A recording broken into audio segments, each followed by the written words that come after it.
Right. Thanks, Andrew. Can you all hear me okay?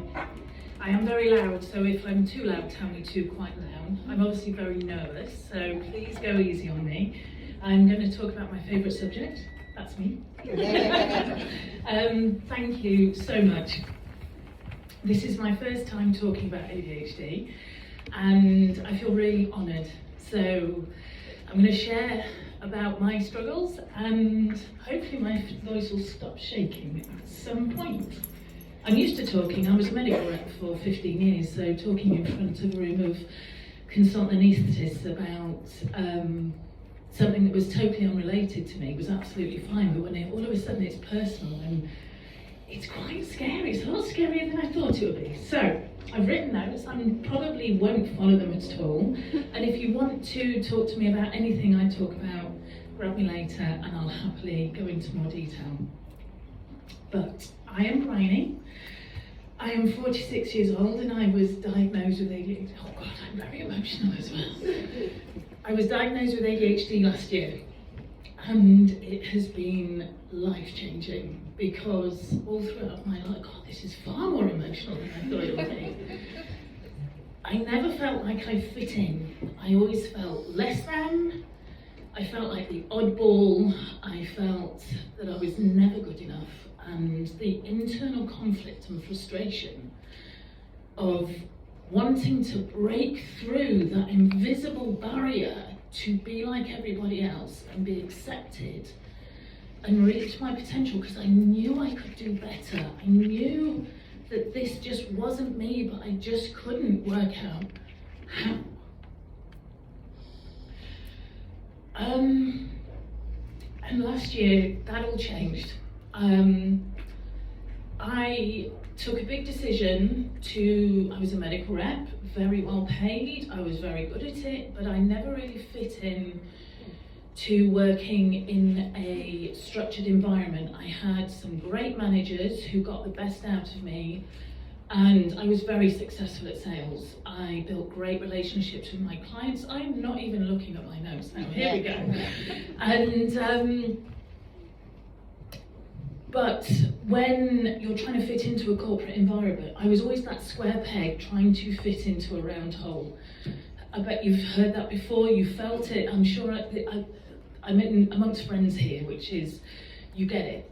And I had some managers that looked at the results and others that looked at the process to get there, and my process was always different to other people's, but it made total sense to me. But about 3 years ago, I went, I can't do this anymore.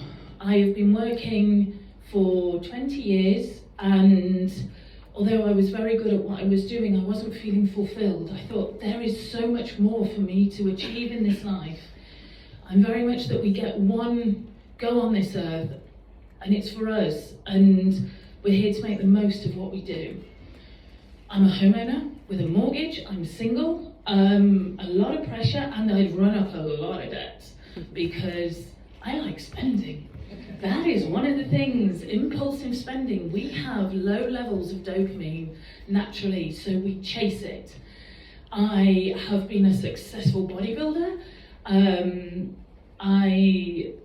but my disordered eating then turned into full-blown binge eating disorder.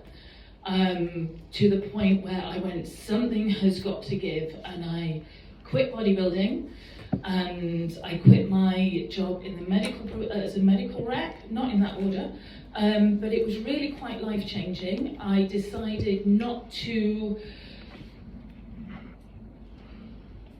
waste energy trying to maintain relationships with family members. That's my subtle way of putting that, and that's all I'll say.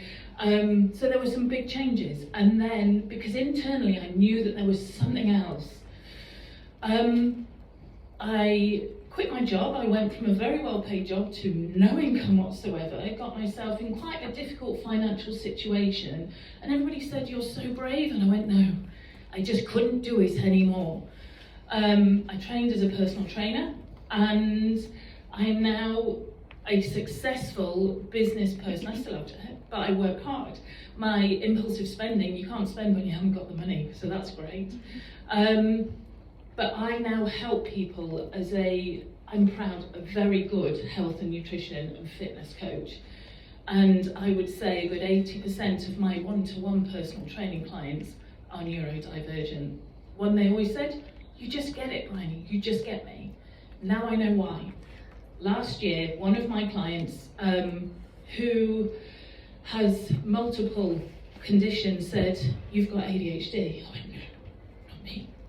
I drink coffee by the gallon, has no effect. No, it's not ADHD. I'm, scatterbrain. My anxiety levels. I had struggled. I was diagnosed with depression in my early 20s and medicated. I think we all know it wasn't. It was undiagnosed ADHD. Oh, by the way, hi. I'm on the waiting list for my appointment for my diagnosis for autism as well. But having then delved, because this is now my area of special interest, and done courses in autism, and hey, yeah, definitely. So, but I can't afford to go private for that diagnosis, so well, that one will just have to wait. But where was I? Again, there's another thing. The notes would help with that. But seriously, it does go on. But wow. See, my clientele, thank you. So yes, there we go. I'm just checking if you're listening. So this client said to me, I think you've got ADHD. And since that point, so I tried to go through the NHS. After 6 months of waiting for my referral, I went, Big Brother Toby, can you help me out, please? He very kindly paid for my diagnosis. He said, I just want you to be happy. And yeah, one of the strongest cases of ADHD seen apparently. And since then, I've now got my medication. The initial feeling when he said, yes, you have ADHD, because up until that point, I was 99% sure I had ADHD, but there's always that self-doubt, because I'd grown up, I'd spent 45 years full of self-doubt, because you never believe in yourself, because you always feel less than everybody else. You're never quite there.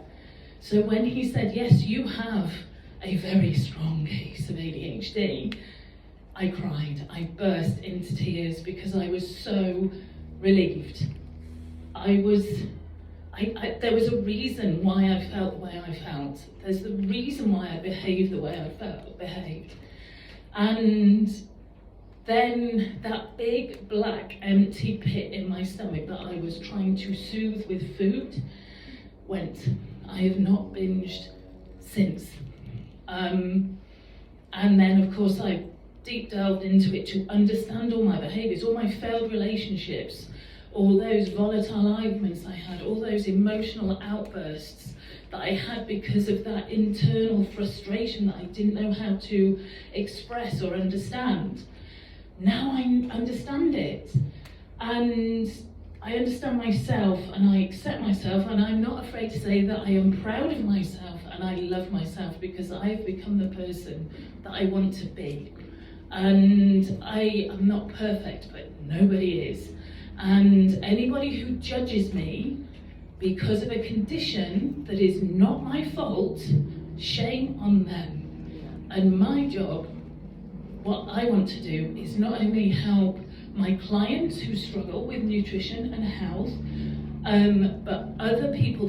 I shout it from the rooftops that I am neurodiverse, that I have autism and I have ADHD, and the amount of people who have messaged me going, I think I may have too. And I went, let's talk. This is what I've done. And I've already helped a lot of people get diagnosis, even within it's less than 12 months. But I am hoping to remove the taboo. I'm hoping to bang that drum and spread the word about it, because ignorance is not an excuse.